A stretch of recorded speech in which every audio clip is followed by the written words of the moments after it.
आज के इस खास विश्लेषण में आधुनिक कॉर्पोरेट युद्ध क्षेत्र को जीतने के लिए एक बेहद निजी हाई स्टेक्स कोचिंग सेशन की शुरुआत हो रही है। इसे उन प्राचीन और अचूक रणनीतियों की एक मास्टर क्लास कहा जा सकता है जिन्होंने सदियों से साधारण लोगों को इतिहास के सबसे ताकतवर लीडर्स में बदला है। कॉर्पोरेट दुनिया सच कहें तो शतरंज की बिसात ही तो है, जहां हर एक चाल बहुत सोच समझकर चलनी पड़ती है। सफलता सिर्फ दिन रात काम करने से नहीं मिलती, बल्कि सही वक्त पर सही रणनीति अपनाने से मिलती है। तो चलिए इस गहरे ज्ञान में उतरते हैं और देखते हैं कि कैसे ये प्राचीन रणनीतियां आज के आधुनिक एग्जीक्यूटिव्स को एक अजेय रणनीतिकार बना सकती हैं।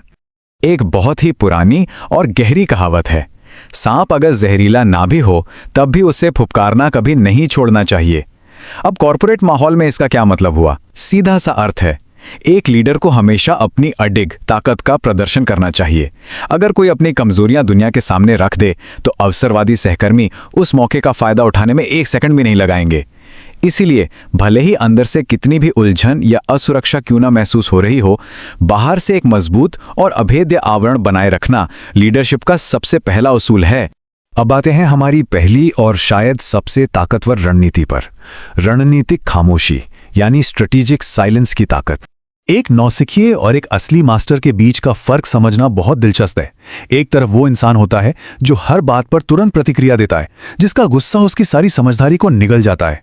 ऐसे लोग दुनिया को चीख चीख कर बता देते हैं कि उनकी दुखती रग कौन सी है और उन्हें कैसे उकसाया जा सकता है। लेकिन दूसरी तरफ होता है एक रणनीतिक मास्टर जो अंदर से चाहे कितने भी बड़े तूफान से गुजर रहा हो, लेकिन चेहरे पर बस एक शांत रहस्यमयी मुस्कान रखता है। ये मुस्कान इतनी गहरी होती है कि सामने वाला कभी असली इरादों को भांप ही नहीं पाता। सच पूछिए तो असली लीडर वही है जो अपने जज्बातों की लगाम कसकर ठंडे दिमाग से खेलता है। इस बात को एक और बेहतरीन उदाहरण से समझते हैं। जब एक शेर शिकार करने के लिए 2 कदम पीछे हटता है तो इसका मतलब ये बिल्कुल नहीं है कि वो डर गया है। बिल्कुल यही बात कॉर्पोरेट दुनिया पर भी लागू होती है। एक छूटा हुआ प्रमोशन हो या किसी बड़े प्रोजेक्ट में हुई देरी, इसे कभी हार नहीं मानना चाहिए। असल में ये सिर्फ कॉर्पोरेट परिदृश्य का जायजा लेने और एक बहुत लंबी अचूक छलांग लगाने की तैयारी होती है। जब इस माइंडसेट के साथ मैदान में वापसी होती है ना, तो हर एक चाल में ऐसी धार आ जाती है जो किसी भी विरोधी के होश उड़ाने के लिए काफी है। आगे बढ़ते हैं दूसरे अहम हिस्से की ओर, जो है भविष्य के इरादों को छिपाना। इसे स्ट्रेटेजिक स्टिलनेस या रणनीतिक स्थिरता कहते हैं। इसका सीधा सा मतलब है अपने सबसे गहरे इरादों और अगले कदमों पर पूरी तरह से पर्दा डालकर रखना। मान लीजिए कि कोई बहुत बड़ा कॉर्पोरेट फैसला लिया जा रहा है, तो उसे किसी बेहद गुप्त स्टेट सीक्रेट की तरह ट्रीट किया जाना चाहिए, जब तक कि फाइनल रिजल्ट पूरी तरह से सामने ना आ जाए और विरोधियों के पास संभलने का कोई रास्ता ना बचे। तब तक अपनी प्लानिंग को पर्दे के पीछे रखना ही सबसे बड़ी समझदारी है। लेकिन अक्सर लोग गलती क्या करते हैं, वो समय से पहले ही अपनी योजनाओं का ढिंडोरा पीटने लगते हैं और इसका नतीजा प्रतिस्पर्धियों को जवाबी हमले की पूरी तैयारी करने का वक्त मिल जाता है। और तो और जो लोग आज बहुत करीबी सहयोगी लग रहे हैं, कल को वो सारी गुप्त जानकारी रखने वाले सबसे खतरनाक दुश्मन बन सकते हैं। अपनी बातें पहले से जाहिर कर देना सच में अपने ही पैरों पर कुल्हाड़ी मारने जैसा है और अवसरवादी सहकर्मियों को खुद को बर्बाद करने के हथियार सौंपने जैसा है। इसलिए जब तक काम 100% पूरा न हो जाए, खामोशी ही सबसे बेहतरीन हथियार है। अब बात करते हैं तीसरे सबसे क्रिटिकल पहलू की, ऑफिस के उन छिपे हुए विरोधियों की पहचान करना। किसी भी हाई स्टेक्स मीटिंग के लिए एक बहुत ही शानदार आदत है जिससे बोर्डरूम ऑब्जर्वेशन फ्रेमवर्क कहा जा सकता है। करना क्या है, बस बिल्कुल शांत बैठना है और दूसरों को अपनी घबराहट और जल्दबाजी से उस सन्नाटे को भरने देना है। ये एक आजमाया हुआ नुस्खा है कि जब एक लीडर बिल्कुल स्थिर होता है तो जो लोग अंदर से असुरक्षित होते हैं वो जरूरत से ज्यादा बोलने लगते हैं और बातों ही बातों में अनजाने में अपने असली इरादे और अपना डर सामने रख देते हैं। इस तरह बिना एक शब्द कहे सामने वाले का पूरा माइंड मैप तैयार किया जा सकता है। इंसानी फितरत की एक बहुत कड़वी लेकिन 100% सच बात है। जब सफलता कदम चूमती है तो अवसरवादी लोगों की एक लंबी कतार लग जाती है, लेकिन जैसे ही संघर्ष का दौर आता है, सबके सब धुएं की तरह गायब हो जाते हैं। जब काम निकल जाता है ना, तो लोग एक लीडर को बिल्कुल वैसे ही बाहर फेंक देते हैं जैसे दूध में से मक्खी को। इस धोखे के खेल को बारीकी से समझना और सच्चे सहयोगियों की पहचान करना किसी भी सफल एग्जीक्यूटिव के लिए बहुत जरूरी है। चलिए अब चौथे भाग पर आते हैं, पेशेवर संकट या क्राइसिस के दौरान संयम कैसे बनाए रखें।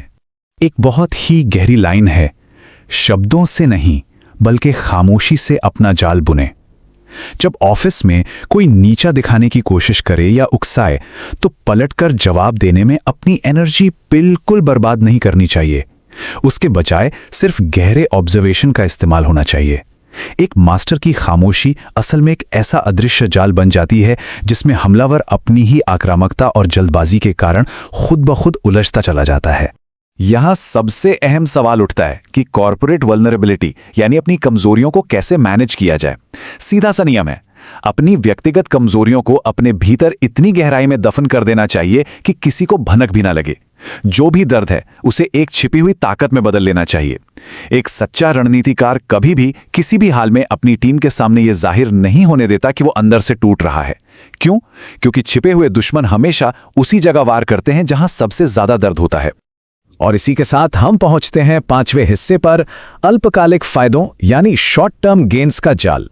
शॉर्ट टर्म के लिए किए गए छल कपट और लॉन्ग टर्म की अखंडता, इन दोनों के नतीजे आसमान जमीन जितने अलग होते हैं। दूसरों को धोखा देकर या उनका हक मारकर जो पद या पैसा मिलता है ना, वो कभी बरकत नहीं लाता, वो सिर्फ रातों की नींद उड़ाता है। इसके बिल्कुल उलट अपनी ईमानदारी और उसूलों पर चलने वाला लीडर, भले ही शुरुआत में उसे कांटों भरे रास्ते से गुजरना पड़े, लेकिन आखिर में उसे जो अजय शांति और स्थायी सम्मान मिलता है ना, उसकी कोई कीमत नहीं लगाई जा सकती।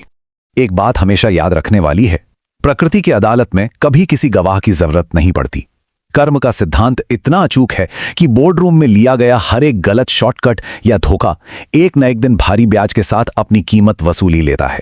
ब्रह्मांड का यह हिसाब किताब बिल्कुल किसी बैंक के उस भारी भरकम लोन की तरह है जिसे हर हाल में सूद समेत वापस चुकाना ही पड़ता है। अब आते हैं हमारे आखिरी और सबसे महत्वपूर्ण भाग पर, स्थायी लीडरशिप, अखंडता का निर्माण।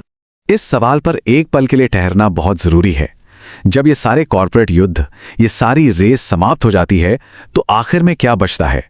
ये प्राचीन ज्ञान सिर्फ आज के टारगेट्स या तात्कालिक महत्वाकांक्षाओं से बहुत आगे देखने के लिए प्रेरित करता है।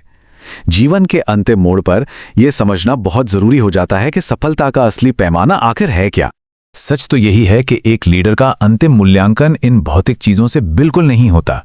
वो बड़े बड़े कॉर्नर ऑफिस, महंगी गाड़ियां और भारी भरकम बैंक बैलेंस, जिनके लिए कभी कभी लोग अपनी आत्मा तक का सौदा कर लेते हैं, वो सब यही मिट्टी में मिल जाना है। असली पुण्य, असली कमाई तो किसी बेबस के चेहरे पर मुस्कान लाना है। सबसे ऊंचे प्रोफेशनल पद भी एक न एक दिन खत्म हो जाते हैं, लेकिन इंसानियत हमेशा जिंदा रहती है। एक लीडर की असली पहचान इस बात से होती है कि उसने अपने सफर में असहाय और निर्दोष लोगों के साथ कैसा सलूक किया। और अब इस चर्चा के अंत में एक ऐसा सवाल जो हर महत्वाकांक्षी एग्जीक्यूटिव के जहन में होना ही चाहिए, क्या एक लीडर का अंतिम अध्याय सिर्फ उसकी जोड़ी गई दौलत से पहचाना जाएगा या उसकी कभी न खत्म होने वाली इंसानियत से? एक लीडर को अपना साम्राज्य जरूर बनाना चाहिए, बेहतरीन से बेहतरीन रणनीतियां भी अपनानी चाहिए, लेकिन अपनी आत्मा और इंसानियत की कीमत पर बिल्कुल नहीं। जब कोई इस दुनिया की मतलबी रीत को समझकर भी एक साफ और ईमानदार जीवन जीता है, तभी वो एक सच्चा अजय लीडर कहलाता है। यह सिर्फ करियर को नहीं बल्कि पूरे जीवन को एक नई और सार्थक दिशा देने वाली सोच है।